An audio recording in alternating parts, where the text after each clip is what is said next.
नमस्कार साथियों, मैं अनिल कुमार सनी आपका फिर से स्वागत करता हूं सिविल्स आरएस एकेडमी में। साथियों, लास्ट वीडियो में हमने बात की थी भारत की बाउंड्री के बारे में, जिसमें हमने भारत की जो अंतर्राष्ट्रीय सीमा है उसे कितने देश सीमा बनाते हैं और कौन-कौन से राज्य सीमा बनाते हैं, उनकी लंबाई कितनी है, इन सब के बारे में डिस्कस किया था।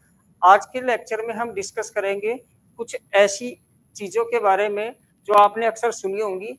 साथियों, आज के लेक्चर में हम डिस्कस करेंगे जो अंतर्राष्ट्रीय सीमा है, इस अंतर्राष्ट्रीय सीमा पे जो पाकिस्तान है, इस पाकिस्तान से लगते हुए कुछ तो सीमा रेखाएं हैं और कुछ विवादित क्षेत्र हैं, इन सब के बारे में डिस्कस करेंगे। साथियों, आपने कई बार सुना होगा रेड क्लिफ रेखा या इंटरनेशनल बाउंड्री लाइन या वर्किंग लाइन या सीज फायर लाइन, एलओसी, एजीपीएल या 24 डिग्री समानांतर रेखा। वे कौन कौन सी है और कहाँ कहाँ पड़ती है और इनके नाम क्यों हैं, इस सब के बारे में हम डिस्कस करेंगे। साथ ही साथ हम डिस्कस करेंगे कि सियाचिन विवाद क्या है, सक्सगाम घाटी विवाद क्या है, जिसको ट्रांस काराकोरम ट्रैक्ट भी कहते हैं, सरक्रिक विवाद क्या है और कच्छ का रण विवाद क्या है। इन सब का हम शॉर्ट में और सिंपल तरीके से हम डिस्कशन करेंगे। चलो इस वीडियो को शुरू करते हैं। सबसे पहले देखते हैं हम रेड क्लिफ रेखा।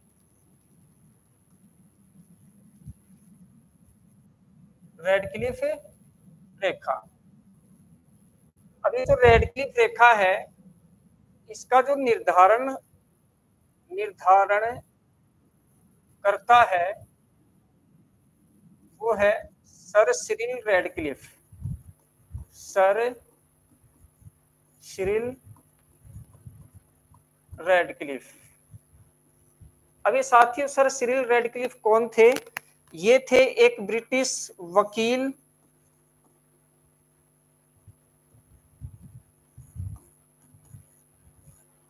एवं वास्तुकार, आर्किटेक्ट, ब्रिटिश वकील और वास्तुकार थे।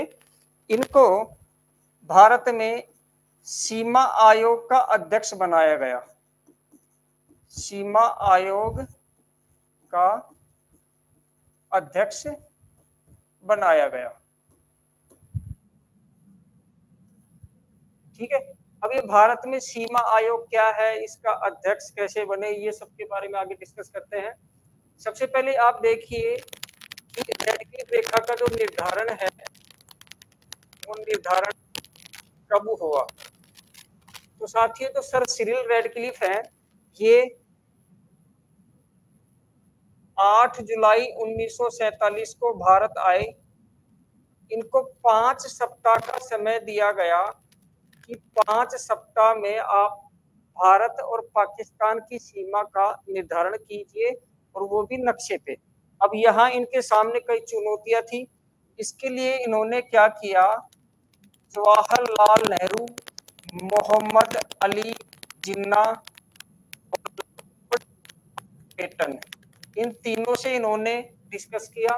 और डिस्कस करने के बाद 15 अगस्त 1947 को नक्शे पर भारत और पाकिस्तान की सीमा का निर्धारण किया।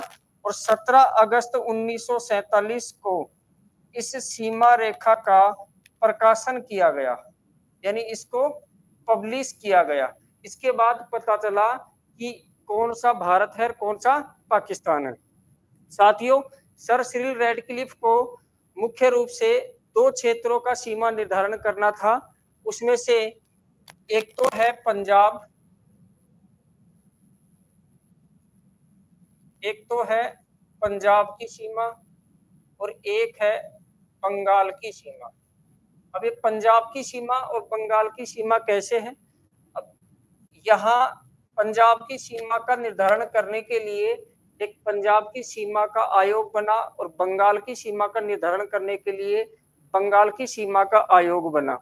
और इस आयोग में जो अध्यक्ष थे वो तो सर सिरिल रेडक्लिफ थे, लेकिन इसके सदस्य हैं वो पंजाब की सीमा के लिए 2 सदस्य लिए गए इंडियन नेशनल कांग्रेस से और 2 सदस्य लिए गए मुस्लिम लीग से। इधर भी बंगाल की सीमा के लिए 2 सदस्य इंडियन नेशनल कांग्रेस से और 2 सदस्य मुस्लिम लीग से। अब ये 2 सदस्य कौन कौन से हैं साथियों? तो पहला सदस्य है इंडियन नेशनल कांग्रेस के, वो है जस्टिस मेहरचंद महाजन, मेहरचंद महाजन। और दूसरे सदस्य थे वो थे जस्टिस तेजा सिंह, जस्टिस तेजा सिंह। इसी प्रकार जो मुस्लिम लीग के दो सदस्य आए, उनमें पहले थे जस्टिस दीन मोहम्मद और दूसरे सदस्य थे जस्टिस मोहम्मद मुनीर।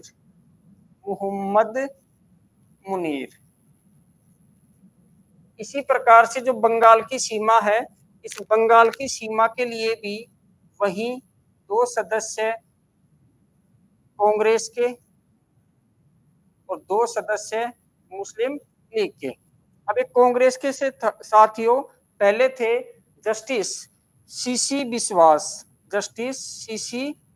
विश्वास और दूसरे सदस्य थे वो थे जस्टिस पी के मुखर्जी। इसी प्रकार से मुस्लिम लीग के जो 2 सदस्य थे, पहले थे जस्टिस अबू सलेह अकरम और दूसरे सदस्य थे जस्टिस ए रहमान। इस प्रकार से हमने देखा कि पंजाब की सीमा व बंगाल की सीमा को निर्धारित करने के लिए मुस्लिम लीग और इंडियन नेशनल कांग्रेस की तरफ से दोनों सीमाओं के लिए 2-2 सदस्य नियुक्त किए गए थे, जिनके संयुक्त रूप से सीमा आयोग के चेयरमैन थे वो थे सर सिरिल रेडक्लिफ। अब हम इसको थोड़ा नक्शे पे समझते हैं साथियों। सबसे पहले आप देखिए कि जो आपको ये आज का पंजाब दिख रहा है, उस समय पंजाब में आज का हिमाचल प्रदेश, हरियाणा, भारत का पंजाब और साथ ही साथ पाकिस्तान का पंजाब शामिल था। ऐसे ये पंजाब था। अब सर सिरिल रेडक्लिफ को एक तो इस सीमा का निर्धारण करना था और इस सीमा का उन्होंने कागज पे निर्धारण करके इसको रेडक्लिफ रेखा कहा गया। दूसरा जो बंगाल था, ये बंगाल आज का पश्चिमी बंगाल, ये आज का पश्चिमी बंगाल है और प्लस में आज का बांग्लादेश, ये दोनों पहले संयुक्त रूप से बंगाल थे और इन दोनों का विभाजन करके और बीच में एक रेखा खींची गई जिसको रेडक्लिफ रेखा कहा गया।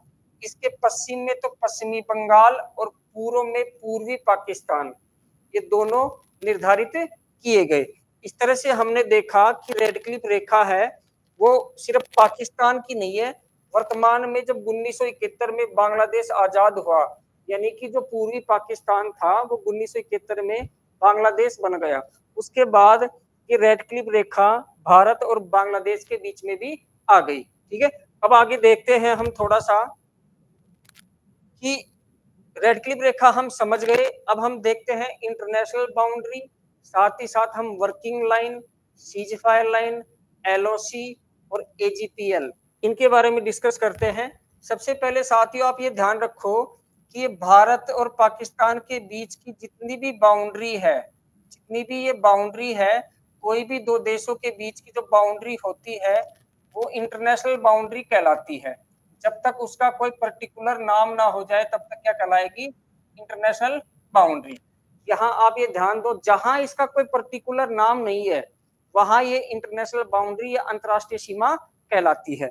अब आगे देखो आप कि ये पंजाब का माधोपुर है, माधोपुर, और ये जम्मू का संगम है, संगम। इस पंजाब के माधोपुर से और जम्मू के संगम तक की जो सीमा रेखा है, जम्मू के संगम तक की जो सीमा रेखा है, इसको भारत तो कहता है इंटरनेशनल बॉर्डर और पाकिस्तान कहता है इसको वर्किंग लाइन। यहां ध्यान देना, वर्किंग लाइन कोई अलग से रेखा नहीं है, इंटरनेशनल बॉर्डर को ही पाकिस्तान है वो वर्किंग लाइन कहता है। कहां से कहां तक? पंजाब के माधोपुर से जम्मू के संगम तक की जो इंटरनेशनल बाउंड्री है उसी को वर्किंग लाइन कहा गया है। आगे देखिए, यहां संगम से लेके और ये जम्मू कश्मीर का जो ये भाग है, ये सारा का सारा, इसको समझिए आप। पहले हुआ क्या कि जब 15 अगस्त 1947 को देश आजाद हुआ, उस समय भारत में जो 565 रियासत थी उसमें से 562 रियासत है वो भारत और पाकिस्तान में मिल चुकी थी, जिसमें से 549 रियासत हैं वो तो भारत में और बाकी 13 रियासत हैं वो पाकिस्तान में मिल चुकी थी। लेकिन 3 रियासत ऐसी थी जिन्होंने ना तो भारत में विलय किया ना ही पाकिस्तान में। इनमें से एक थी जम्मू कश्मीर, दूसरी थी हैदराबाद और तीसरी थी जूनागढ़। अब इनमें साथियों तो जम्मू कश्मीर रियासत है, ये जो आपको लाइन दिख रही है ये जम्मू कश्मीर रियासत और तत्कालीन तिब्बत के बीच की लाइन थी। ठीक है, अब हुआ क्या कि पाकिस्तान इस जम्मू कश्मीर में जो शासक था वो शासक था राजा हरि सिंह। राजा हरि सिंह, और हरि सिंह डोगरा वंश के शासक थे। डोगरा वंश के शासक थे। राजा तो हिंदू था, लेकिन यहाँ जम्मू कश्मीर की मैक्सिमम जो पॉपुलेशन थी वो मुस्लिम थी। इसी बात का फायदा उठाकर पाकिस्तान ने जम्मू कश्मीर के ऊपर अटैक कर दिया 1947 में। लेकिन इस बात से घबरा कर जम्मू कश्मीर के राजा हरि सिंह ने भारत के साथ विलय कर लिया 26 अक्टूबर 1947, और अब ये जम्मू कश्मीर भारत का अंग बन चुका था। इसके बाद भारत और पाकिस्तान का युद्ध हुआ 1948 में। 1948 में भारत और पाकिस्तान का युद्ध हुआ। आजादी के बाद ये भारत और पाकिस्तान का पहला युद्ध था। बाद में ये युद्ध नहीं रुका तो बाद में क्या हुआ कि जवाहरलाल नेहरू उस समय जो हमारे प्रधानमंत्री थे वो इस मुद्दे को लेके गए यूएनओ में। यूएनओ में जब लेके गए तो यूएनओ ने मीडिएटर का काम किया और युद्ध विराम करवाया।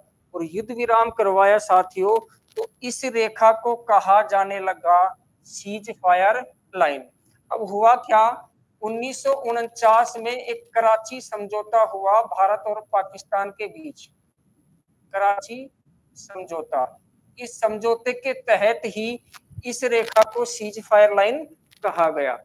लेकिन उसके बाद क्या हुआ कि सीज फायर लाइन के इधर का भाग है ये तो पाकिस्तान के कब्जे में था, इसलिए इसको कहा गया पाक ऑक्यूपाइड कश्मीर, POK। ठीक है, अब ये जो भाग है ये जो शेष जम्मू कश्मीर का, इसको IOK कहा गया, इंडिया ऑक्यूपाइड कश्मीर। बाद में 1962 के युद्ध में चाइना ने इस भाग पे कब्जा कर लिया, जिसको अक्साई चीन कहते हैं। इसको COK, चाइना ऑक्यूपाइड कश्मीर कहते हैं।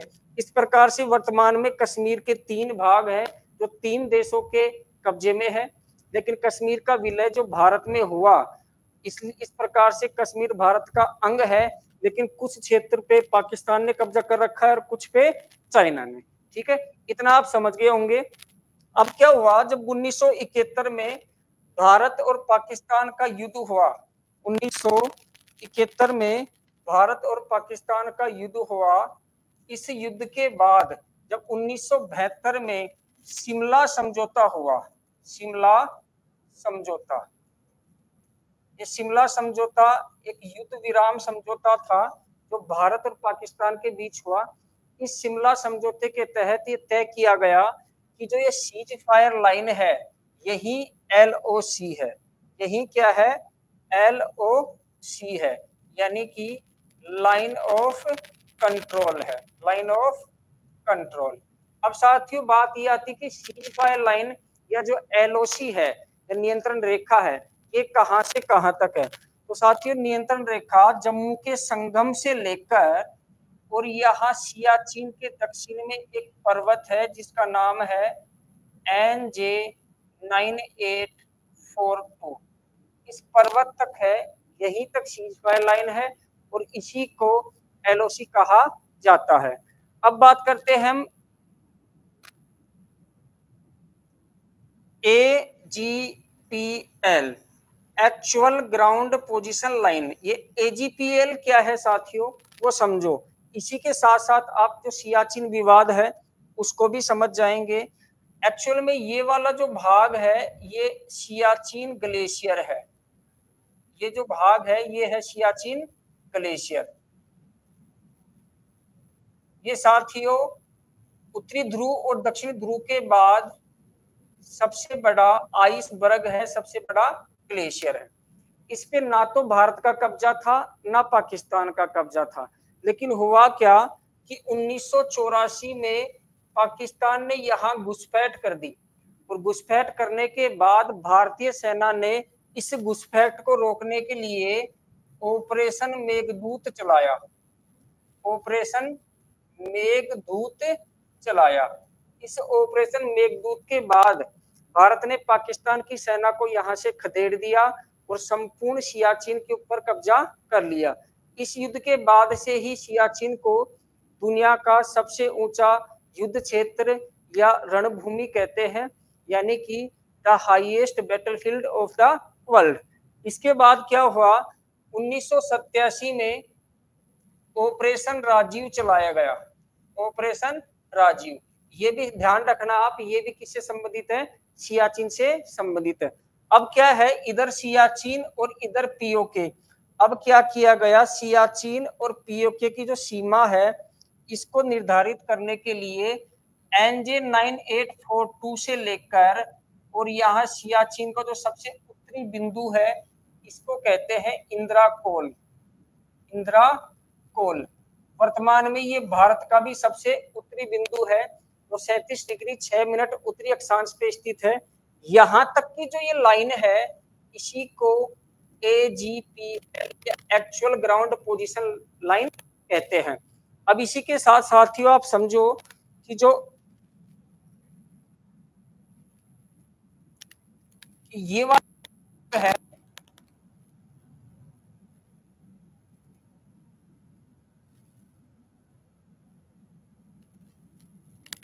ये वाला जो भाग आपको दिख रहा होगा इसको कहते हैं सक्सगाम घाटी, और इसी को कहते हैं साथियों ट्रांस काराकोरम ट्रैक्ट।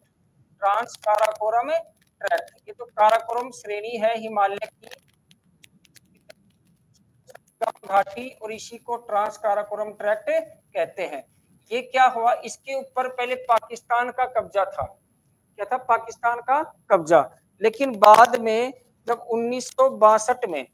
1962 में इंडो चाइना वार हुआ, इंडो चाइना वार यानी भारत और चीन का युद्ध हुआ। इस युद्ध के बाद 1963 में चाइना और पाकिस्तान का एक समझौता हुआ। इस समझौते के तहत चाइना ने, पाकिस्तान ने ये वाला जो सक्सगाम घाटी का भाग है ये चाइना को दे दिया, और वर्तमान में इसके ऊपर चाइना का कब्जा है। इसी को सक्सगाम घाटी या TKT ट्रांस काराकोरम ट्रैक्ट कहते हैं। ठीक है, अब हम आगे देखते हैं सरक्रिक विवाद क्या है साथियों। तो साथियों सबसे पहले आपको ये समझना होगा कि जो क्रिक है वो क्रिक क्या होती है। तो जो क्रिक है, एक शब्द सुना होगा आपने, खाड़ी। अब खाड़ी साथियों 4 प्रकार की होती है, एक तो क्रिक, एक गल्फ, एक बे और एक बाइट। ये अंग्रेजी में 4 नाम है लेकिन हिंदी में एक ही नाम है, खाड़ी। अब इसमें अंतर क्या है कि अगर ऐसा कोई स्थल का भाग जिसमें समुद्र का पानी अंदर तक धसा हो, जो बिल्कुल ऐसे नुकीला सकरा हो, इसको कहेंगे क्रिक। इसको कहेंगे क्रिक।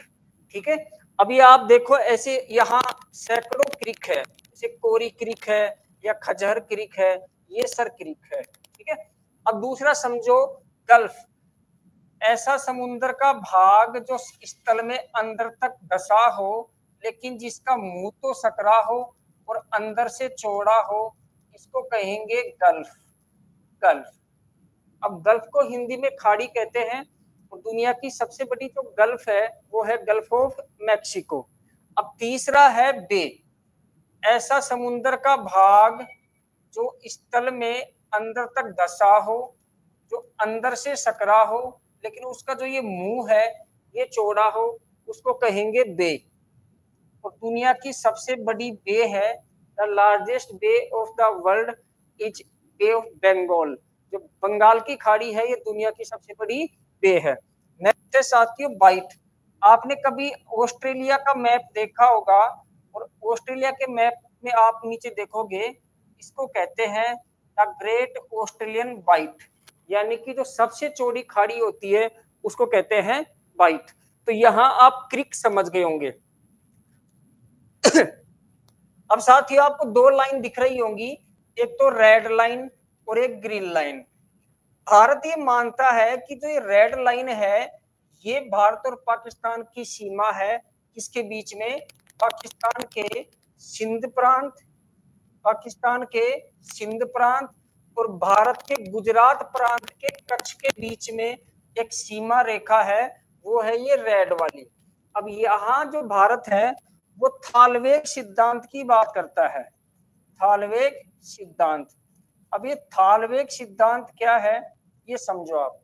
थालवेग सिद्धांत ये कहता है कि जब भी कोई दो देश या पॉलिटिकल एंटिटी जिसके बीच में एक नेविगेबल वाटरवे हो, बहता हुआ पानी हो, उसके बीच से दोनों की अंतरराष्ट्रीय सीमा गुजरनी चाहिए। अब ये बात कहता है भारत, इस आधार पर इस सरक्रिक के बीच से अंतरराष्ट्रीय सीमा मानी गई।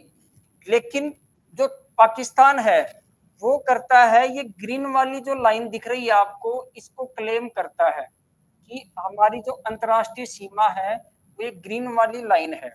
साथ ही इसके बारे में भारत और पाकिस्तान के बीच में कई बैठक हुई, समझौते की बात हुई, लेकिन ये मुद्दा अब तक जारी है, क्योंकि यहाँ पर जो मरीन रिसोर्सेस हैं, यानी कि जो फिशरीज है, मछलियां हैं, वो सर्वाधिक मिलती है। जो गुजरात तट है वो अधिक कटा फटा होने के कारण थोड़ा उथला है, सैलो वाटर है, और सैलो वाटर होने के कारण यहाँ प्लैंक्टन ज्यादा पाए जाते हैं, चाहे वो जू प्लैंक्टन हो चाहे फाइटोप्लैंक्टन हो, जंतु प्लैंक्टन या पादा प्लैंक्टन।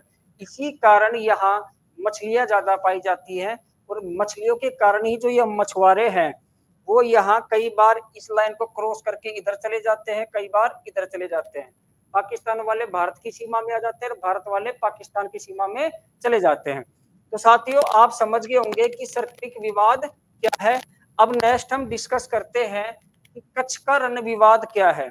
अब यहाँ आप ये वाली जो सर्किक की लाइन है ये देख रहे होंगे, साथ के साथ आप एक सीधी लाइन देख रहे होंगे। ये सीधी लाइन है 24 डिग्री समानांतर रेखा, समानांतर रेखा, यानी कि 24 डिग्री नॉर्थ लैटिट्यूड, उत्तरी अक्षांश। अब क्या है साथियों, ये जो कच्छ का रण है, ये कच्छ का रण है संपूर्ण, इसको ग्रेट रन ऑफ कच्छ कहते हैं, और यहाँ लिटिल रन ऑफ कच्छ है। अब यहाँ भारत तो इसको मानता है एक दलदल, लेकिन पाकिस्तान कहता है ये दलदल नहीं है, ये झील है। इसी कच्छ के रण में इधर से लूनी नदी आकर मिलती है साथियों, और लूनी नदी का पानी इसी में जाता है। इसमें कदीर आइलैंड है, तो एक बेला आइलैंड है, और इस कदीर आइलैंड पे ही धोलावीरा जो इंडस वैली सिविलाइजेशन की साइट है धोलावीरा, वो स्थित है। अब साथियों इस कच्छ के रण को पाकिस्तान कहता है झील, और पाकिस्तान ये कहता है कि थालवेग सिद्धांत के अनुसार इस झील का जो आधा भाग है वो होना चाहिए कहाँ? पाकिस्तान के पास। अब दोस्तों कच्छ के रण का जो क्षेत्रफल है ये लगभग 20,000 किलोमीटर स्क्वायर है, और इसमें से पाकिस्तान ने डिमांड की लगभग 9,000 किलोमीटर स्क्वायर की। और इसी बात को लेकर 1965 में भारत और पाकिस्तान का युद्ध हुआ। आपने एक मूवी देखी होगी अजय देवगन की भुज, वो भुज मूवी इसी के ऊपर डिपेंड है साथियों, ठीक है। अब हुआ क्या कि ब्रिटिश प्रधानमंत्री थे वो इसके बीच में आए और इस मुद्दे को लेके गए अंतरराष्ट्रीय जो संगठन है वहां यूएनओ में। अब वहां अंतरराष्ट्रीय संगठन ने क्या किया, जब इसका फैसला सुनाया, ये कहा कि जो पाकिस्तान डिमांड कर रहा है 9,000 किलोमीटर स्क्वायर का, इसका मात्र 10% उसको दिया जाए। इस तरह से एक गया, लेकिन फिर भी बीच बीच में ये इशू आते रहते हैं। तो साथियों इस वीडियो में हमने